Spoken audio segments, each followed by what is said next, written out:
Dear students, so far we have discussed about atomic models. In the series of atomic models, we have discussed Thomson's model, Rutherford's model, and Bohr's atomic model.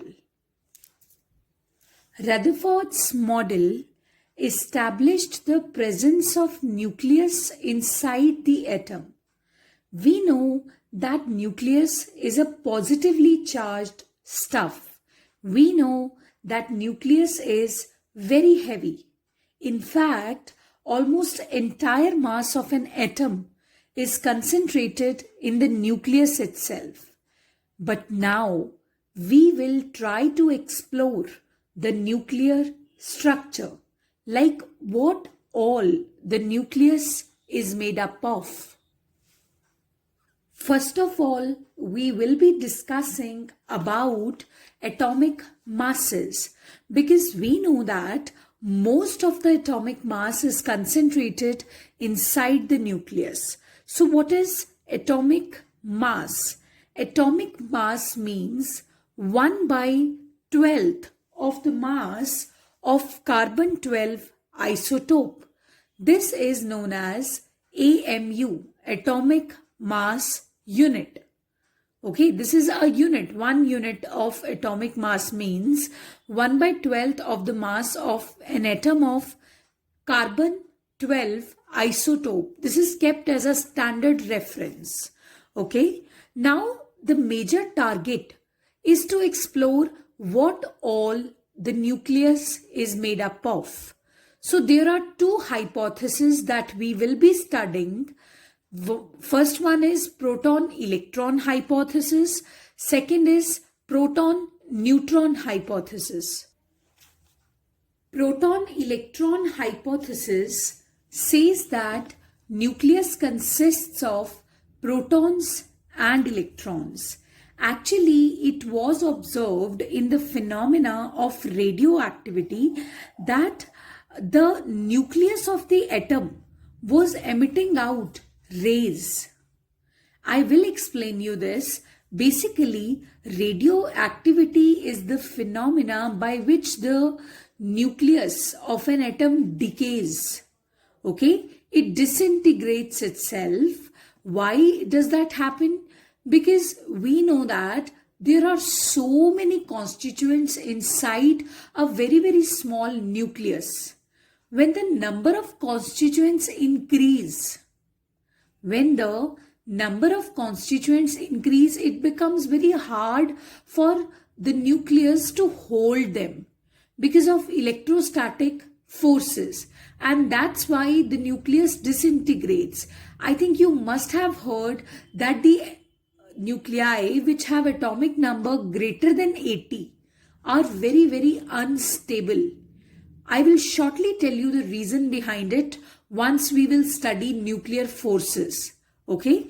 But remember, the nuclei with atomic number greater than 80 are very, very unstable. Right? So that's why they disintegrate. And in the process of disintegration, what they do? They emit out several kinds of particles. So usually the particles emitted are alpha particles. Alpha particle is a particle which consists of 2 protons and 2 neutrons. So 2 protons and 2 neutrons exist in the nucleus as a cluster. And this cluster comes out whenever the nucleus disintegrates. So that's a alpha particle. हमने उसको पूरा एक particle ही consider कर दिया. Actually 2 protons or 2 neutrons, nature provides them so much stability कि वो nucleus के अंदर भी एक cluster की form में exist करते हैं. And once the nucleus disintegrates, they just come out. And there are beta particles also. What are beta particles? Beta particles are exactly electrons. Just imagine, when the nucleus disintegrates, it emits out beta particles, and beta particles are nothing but electrons carrying negative charge carrying negative charge, right? Which is equal to minus 1.6 into 10 raised to the power minus 19 coulombs, right? So this type of observation led the scientists to think that since the nucleus is emitting out alpha particles and beta particles, पहले neutrons के बारे में पता ही नहीं होता था. Alpha particle का positive charge देखा तो लोगों ने सोचा कि प्रोटॉन्स ही आ रहे हैं यहाँ पे. So basically proton electron hypothesis was based upon alpha decay and beta decay, and what was thought by the scientists that nucleus contains protons and electrons, because also it was thought that if the nucleus has a mass number A, then if it has mass number A and atomic number Z, then it should contain A protons inside it and A minus Z electrons inside it, because it was thought that nucleus is made up of protons and electrons.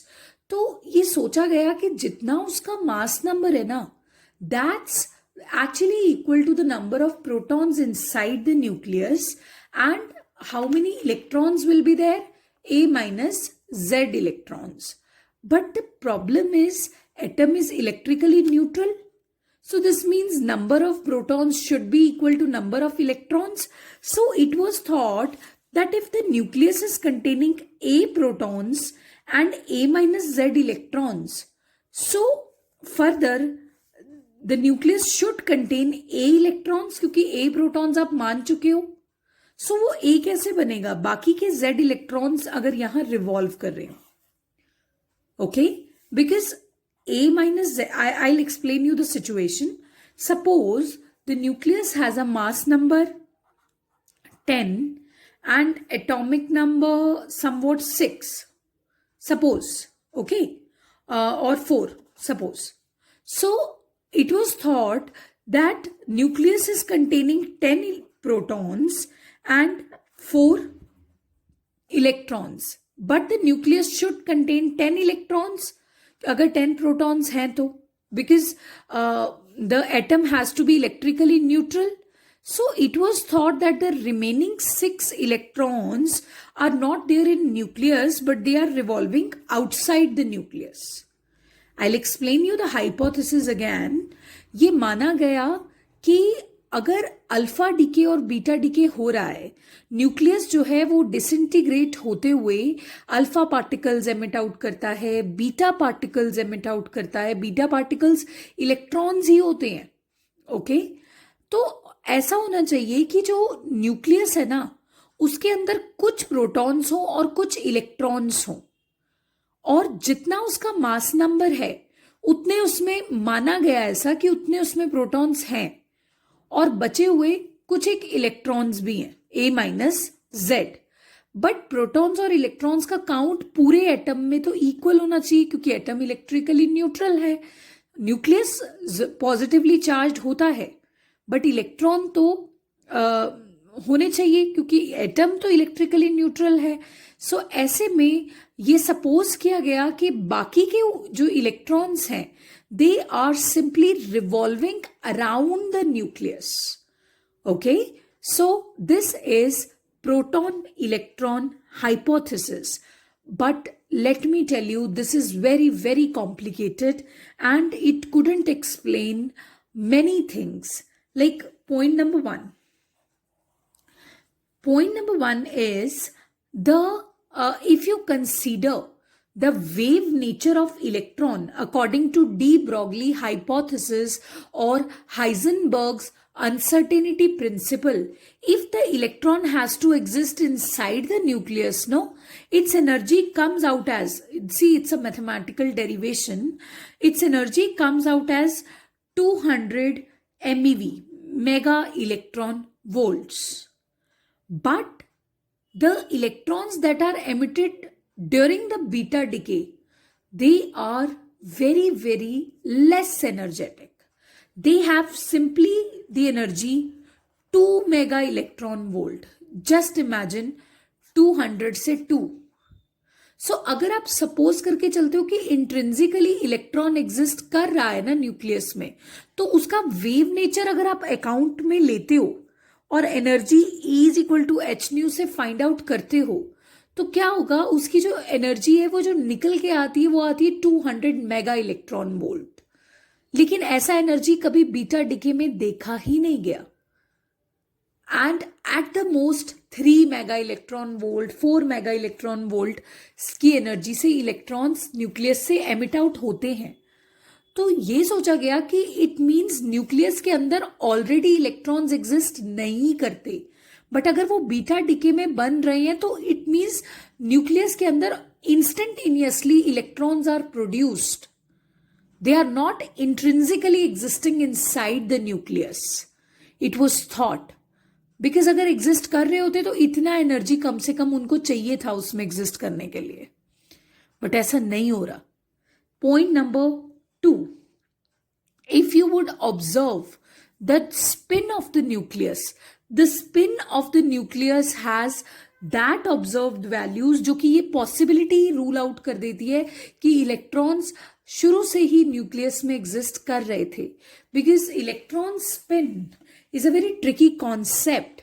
Okay, the spins of electrons का जो value है वो nuclear spin की value से match ही नहीं कर रहा. Okay, and experimentally the entire magnetism is because of electrons. They are revolving in the atoms, and because of electrons the magnetism property arises. So the electrons have very high value of magnetic moment, but when you see the magnetic moment of a nucleus, it is very less as compared to the magnetic moment of electron. So this means electron cannot exist inside the nucleus. So electron was not existing inside the nucleus. It's just one phenomena which made us think like that, and that was beta decay. We were observing the radioactive nucleus emitting out electrons, and we thought that electrons are already existing inside the nucleus. Maybe the electrons were not existing inside it, but they were formed when the nucleus was just about to disintegrate. So exactly this happens. So all these limitations posed by de Broglie hypothesis, limitations posed by nuclear spin, limitations posed by magnetic moments. So ये सारी जो limitations है ना, इन्होंने ये believe करवा दिया कि proton electron hypothesis is totally wrong concept. It's not a right concept. Plus, you cannot visualize few electrons inside the nucleus and few electrons outside the nucleus. मतलब कौन से वाले inside and which one outside? So this concept is very difficult to analyze, because proton electron hypothesis says that nucleus contains many protons and few electrons, and the other few electrons are revolving inside it, revolving outside it. Okay, so this hypothesis was very difficult to digest, and thereafter, after some time, what happened exactly? J. Chadwick performed an experiment, and he found that when he bombarded the very light elements, okay, then what exactly happened? A neutral radiation was being emitted out.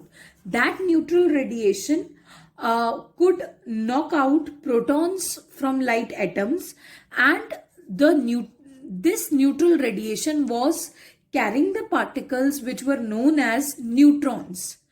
J. Chadwick discovered neutrons. Okay, they were very they were a part of neutral radiations. The radiations were not deflected by electric field or magnetic field.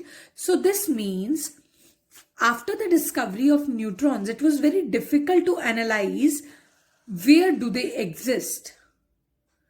Then proton electron hypothesis was completely ruled out, And people started thinking that it might be the case that nucleus is consisting of protons and neutrons, and that's how we will discuss proton neutron hypothesis in our next video.